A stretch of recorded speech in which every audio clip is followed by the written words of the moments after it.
Hello guys and welcome to the Wars and Weapons channel. In this video we're going to talk about the Second Punic War.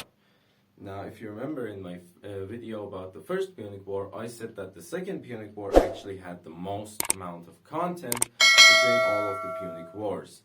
So in this video we're going to talk about the Second Punic War because we didn't get to talk about it in the first video. So the legendary Carthagian general Hannibal actually fought his battles in the Second Punic War. If you don't know who Hannibal is, he's actually one of the most legendary Carthagian generals and definitely one of the greatest generals that has ever lived.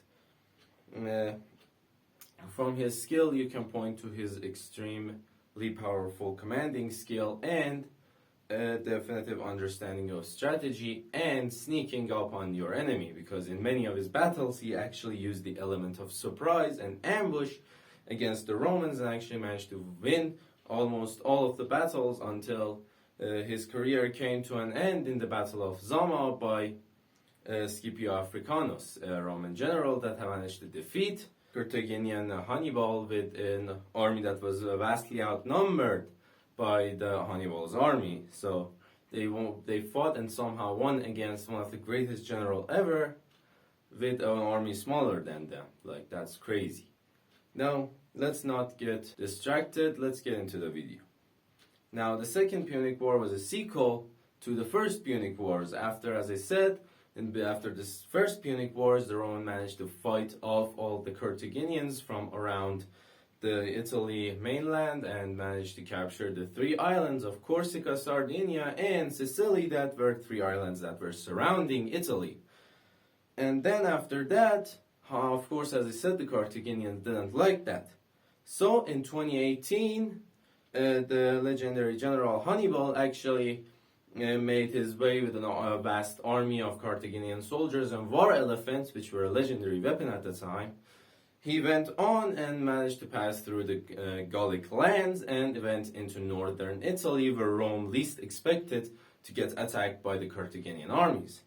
But then he actually attacked northern Italy and managed to win a few battles, which that was when the Romans realized that the Carthaginians are waging war against them again, which definitely the Romans also didn't like that. They wanted to declare war back, but they actually got defeated one after another until Hannibal managed to capture northern Italy and then went on his way to capture southern Italy. Now, besides his commanding skills and other skills, he had a lot of political skill, because he managed to befriend and ally with some of the regions and cities in southern Italy that were actually friends with Rome and not Carthage, because like they were enemies with Carthage, but he managed to turn them around and make them an enemy of Rome. And he turned them 180 degrees, because you know how much political power that will require. So yeah, after that he got a strong foothold in the southern Italy region. So now he could start capturing Roman cities. So he started capturing Roman cities until the Romans sent multiple legions to stop him, which all of them failed. So the Romans decided, if we're going to defeat the Carthaginians, especially Hannibal, we have to go into their mainlands. So they actually had to gather an army and then move all the way to the mainland Carthage in northern Africa and actually start a campaign there, so that the Carthaginians actually have to call Hannibal back from southern Italy, and so on. They can defend their own lands, and then Rome will have the chance to retake back any regions that Hannibal managed to capture in southern Italy and befriend all of their allies that Hannibal managed to get. So they actually took the chance. They took back all of their territory that was lost, and then they went on to an attack into Iberia. If you don't know where Iberia is, the Iberian Peninsula is where Spain and Portugal are located today. So that's the Iberian Peninsula, which the Carthaginians actually had some land in there, which the Romans actually decided to take those lands from them. So they actually attacked there and started taking cities there and other things.